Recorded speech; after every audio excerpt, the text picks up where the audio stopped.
Hi, this is Praveen. So now let us discuss about the dynamic concept of flow, which is regarding the origin of Indian monsoon. So regarding the origin of Indian monsoon, we have already discussed about the thermal concept of Halley. So now let us come to dynamic concept of flow. So before going to look at the dynamic concept of flow, let us have a quick recap on when the sunrise fall on the various latitudes at various parts of the year.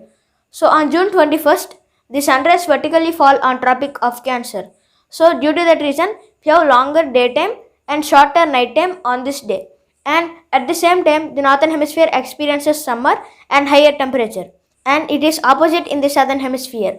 And on March 21st and September 23rd, the sunrise now vertically fall on equator. So in these 2 days, on March 21st and September 23rd, we find equal day and night. So this equal day and night is called as equinox.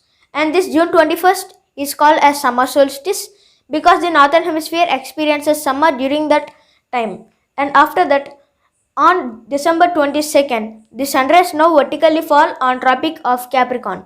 So when the sunrise vertically fall on Tropic of Capricorn, the southern hemisphere experiences summer, whereas the northern hemisphere experiences winter.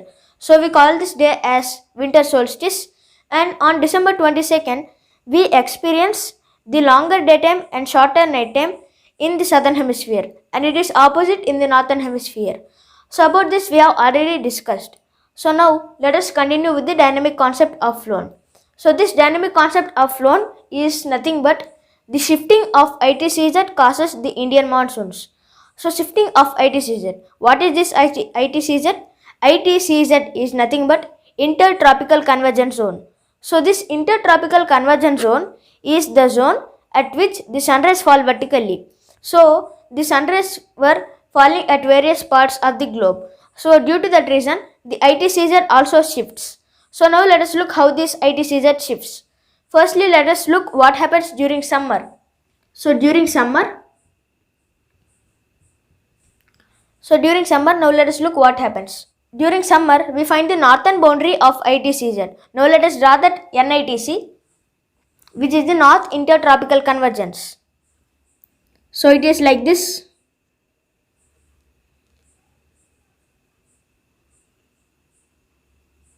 So it is in the shape fluctuating because of the presence of land and sea.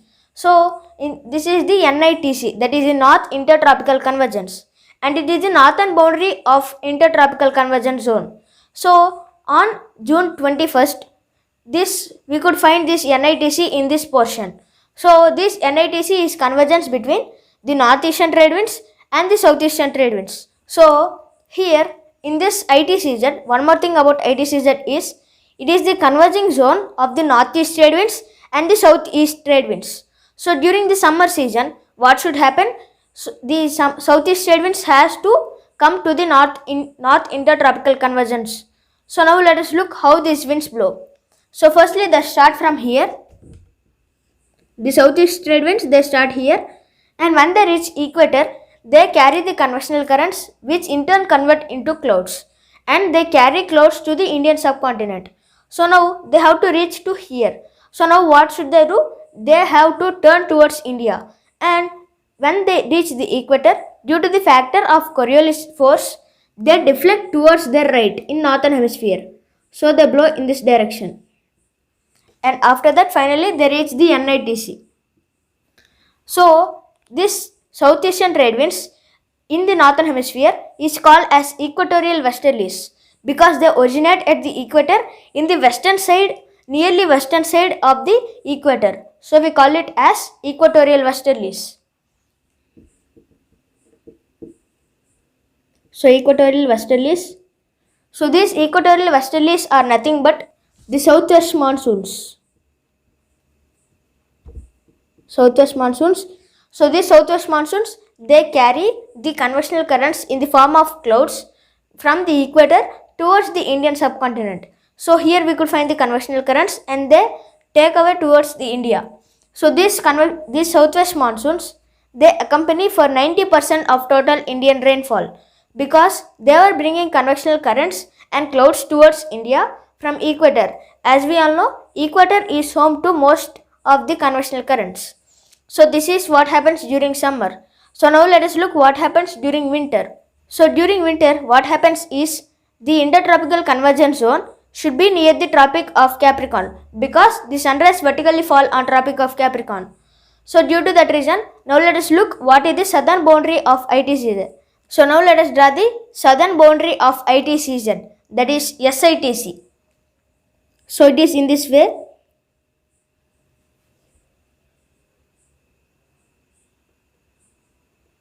So it is SITC,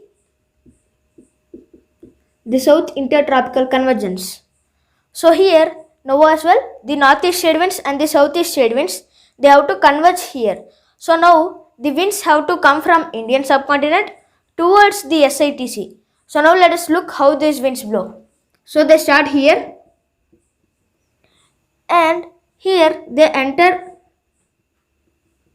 the Indian Ocean at Sri Lanka, and here we have the equator. At this equator, due to the factor of Coriolis force, they have to deflect towards their left in this direction. So in this way the northeast trade winds come. As always, the southeast trade winds, they blow in this direction itself. So now we were not in concern of the northeast trade winds that blow in the Indian Ocean, but we were going to discuss about the northeast trade winds which were blowing in India. So these northeast trade winds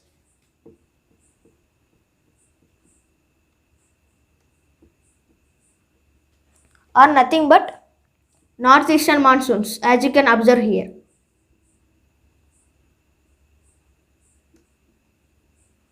So these northeastern monsoons accompany for only 10% of rainfall because they were incapable of bringing rainfall because they were not even touched any kind of convectional currents like the southwestern monsoons. So until when they even did not even touch the sea coast, they were incapable of giving rains. If once they will touch, they could give the rainfall. So here, especially the Coromandel coast of Tamil Nadu experiences the rainfall due to the northeastern monsoons. So this is about northeastern monsoons. So this is what happens as per the dynamic concept of Flood. So he has a famous drawback. He could not explain why the monsoons were four types. So why the monsoons are four types? As we have seen earlier, we have four monsoons: the hot weather season, cold weather season, the retreating monsoon, and the advancing monsoon.